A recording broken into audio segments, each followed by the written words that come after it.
Madunyiswe uJesu Kristo. Namhlanje ithandwa zami ngifisa ukuba sibuke ivangeli lika Lucas chapter 9 verse 11 to verse 17. Kama lokuqala engifisa ukulibuka lethi izwi likaNkulunkulu imini yayisidlulile. Yavuka kumina uma bethi imini yayisidlulile kodwa ababehleli noJesu babesalambile. Kuvuka kumina la uJesu ehamba nabo endleleni eya Emmaus. Ebese bethi abafundi hlala nathi Nkosi ngoba sekuhlwile. Bathi hlala nathi Nkosi ngoba ngokwethu asazi sizokwenze njani. Namhlanje uma sihlangana nalezi insizwa zithi imini seyidlulile, zithi usuku selihambile, ebese ngibuka empilweni yami ebese ngiyibuza ukuthi ngazi nkephi nebanga lami. Ngoba nomkhuleko wamaRoma othi ngiyazi ukuthi ngiyakufa, kodwa ngazi ngiyakufa nini, noma ngiyofelaphi, noma ngiyofa kanjani. Kodwa mhlawumbe umkhuleko ebengifisa ukubheka ukuthi ekuhambeni kwami ngazi Nkosi usajabula yini ngami. Ekwenzeni kwami ngazi somandla ngisayenza yini lento ofisa ukuba ngibe yona. Esibili uthi obhala kahle, this is a lonely place. Indawo elihlane, indawo elugwadule. Kodwa kuthi angibuza ukuthi bangaki phakathi kwethu who are sitting in a lonely place. Yes, sihleli nabantu. Yes, sizalwa nabantu. Yes, sisebenza nabantu. Kodwa deep inside, I'm a lonely person. Abanye it's physical loneliness. Abanye it's emotional loneliness. Abanye it's psychological. Abanye it's spiritual. Abanye bazizwa bebodwa. Yebo baningi abaseduze kwami. Yebo mningi umsindo khona, kodwa ngizizwa ngiyinhlwa. Abantu abaqonda ukuthi kwenzakalani. Nami uqobo lwami angizazi kwenzakalani. Angikwazi ukubatshela usizi.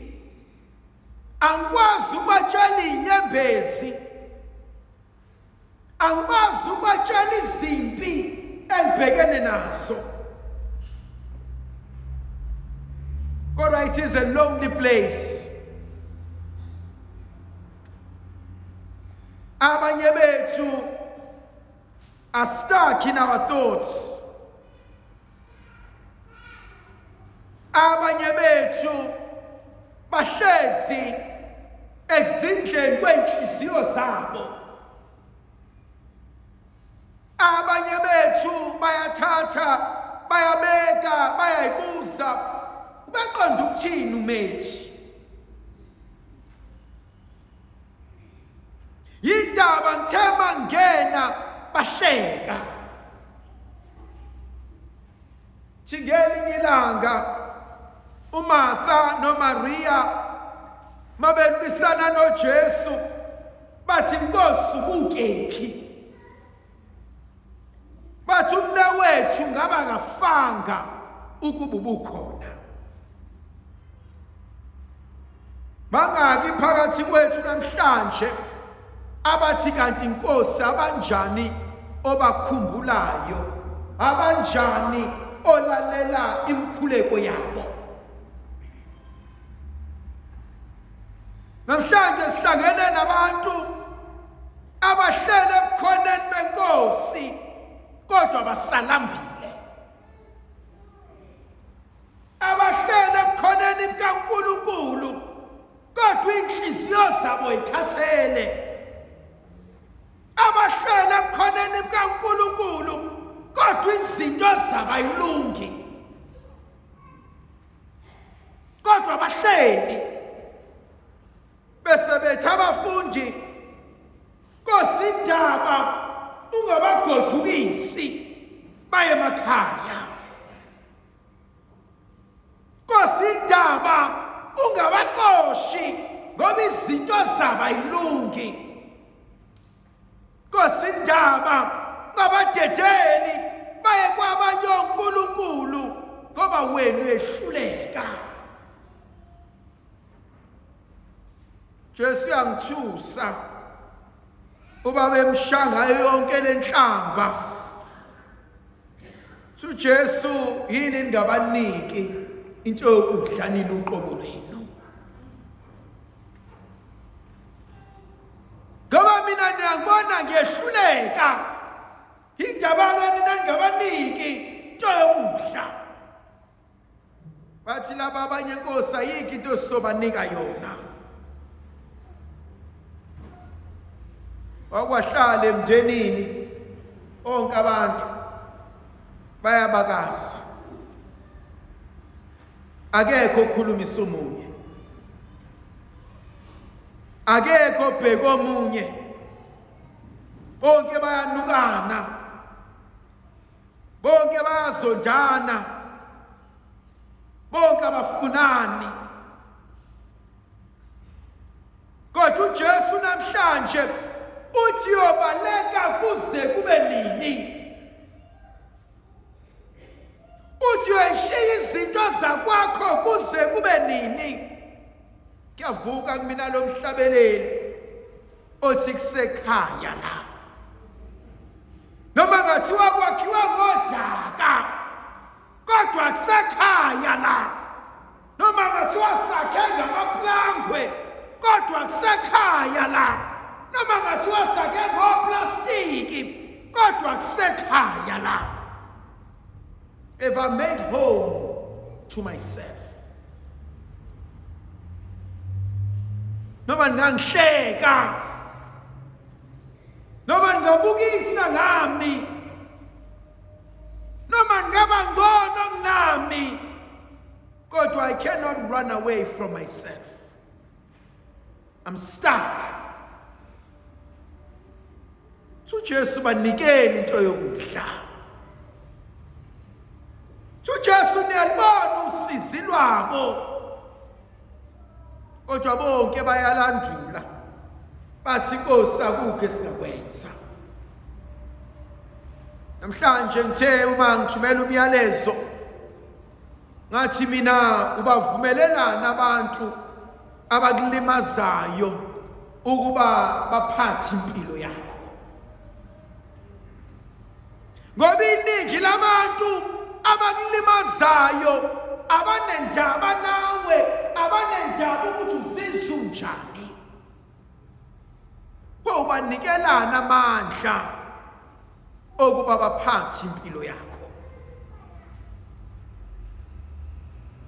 Sibani uthe kumina izolo namhlanje kusadiniwe. Sibani ungenza ukuthi kuthangi namhlanje angilali. Why do you give people so much power? Ngase ngithi mina baxolele, hayi ngoba nakubexolisile, baxolele so as to free yourself from their clutches. Because uma sengixola ayisekho into abanayo abazongibamba ngayo.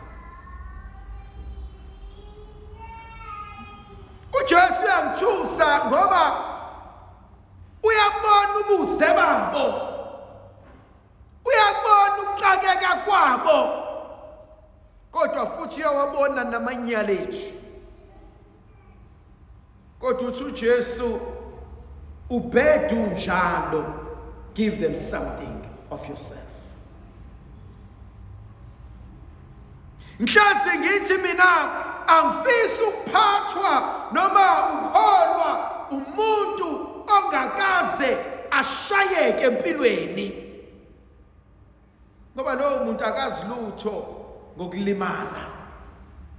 Uzokunika into ayifunde phansi, kanti ngiswela umuntu ozongitshela ngamanxeba asemzimbeni wakhe athi ungibona ngimile kodwa ngike ngalimala.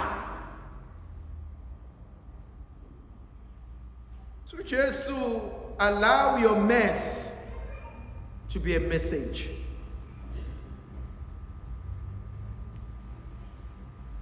Yes, I'm a mess, but someone can learn from my mess. Yes, ngihlulekile.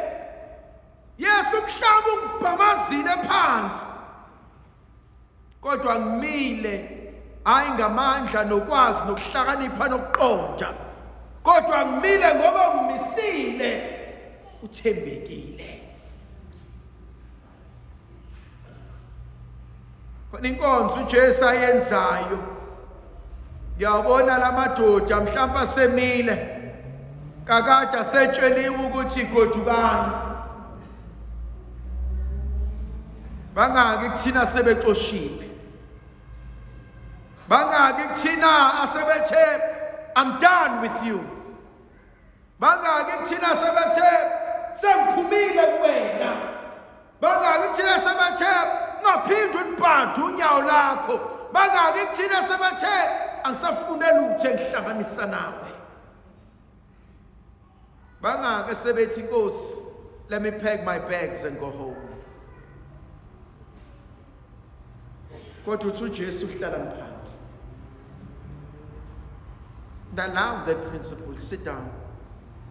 Khona igama lesiZulu elithi sukugcogcoma nendlu yonke. Hlala phansi. Bobona abantu abadala uma kuphakama izinto egcekeni, uma kuphakama umsindo ekhaya, ikhehla nesalukwazi kugodwa lizokusho lizothatha ke lihlale phansi.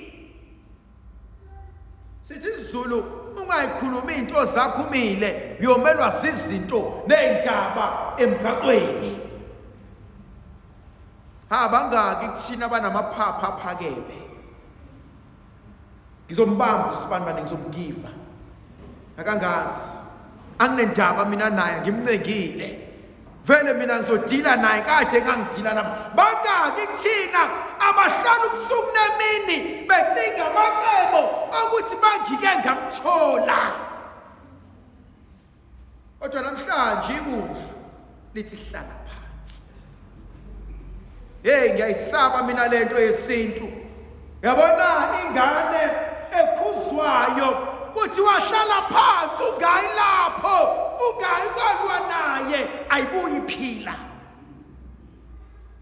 Athi kodwa bemkhuzile uma wathi akahlale phansi. Anginazi ukuthi nizofunani la ekhaya. Anginazi nizofunani enkosini. Kodwa mhlawumbe umyalezo kaThixo namhlanje, hlala phansi. Awuhlala phansi ukuthi uJehova ekwenzele izinto. Awuhlale phansi ukuthi Jehova ekulungisele izinto.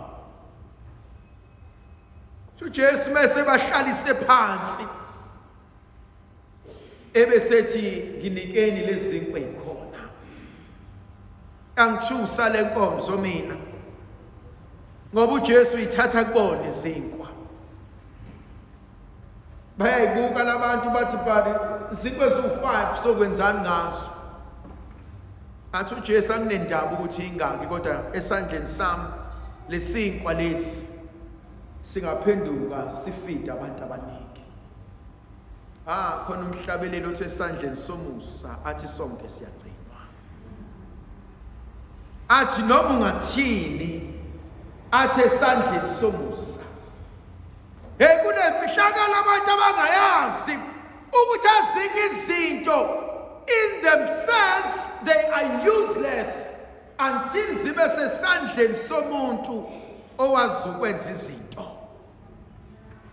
Bothatha induku yegalofu mhlawumbe u250 kodwa uyibeke esandleni sa-Tiger Woods, it becomes 2 million rands. Bothatha ibhola le-basketball ulithenge lapha esitolo mhlawumbe lu-50 rand, ulibeke esandleni sa-Michael Jordan mhlawumbe worth 1 million rand. Ubothatha amakhokho mhlawumbe u350 kodwa wagqoka uMaradona mhlawumbe they could cost you 1 million rand. Bothatha impilo yakho ukuyiphethele wena izawuduka kodwa ibeke esandleni sikaKristu konke kuyenzeka. Sesandleni sabani? Isinkwa su-5 umfana, it's only 5, but esandleni senkosi sondla abantu abazinkulungwane 5. In whose hands are you on?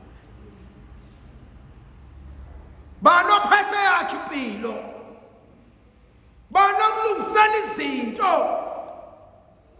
banokuqoqela izinto. Bathe sebehleli phansi mase beyondliwa. Nigama uJesu alenzayo kuthiwa bonke badla basutha kwaze kwasala. Ndlovukazi yezulu ayibe nathi sibusise sivikele. Masikhanyisele sinika amandla nomusa nothando negrasiya lakhe oyise nendodana nomoya ocwebileyo. Amen.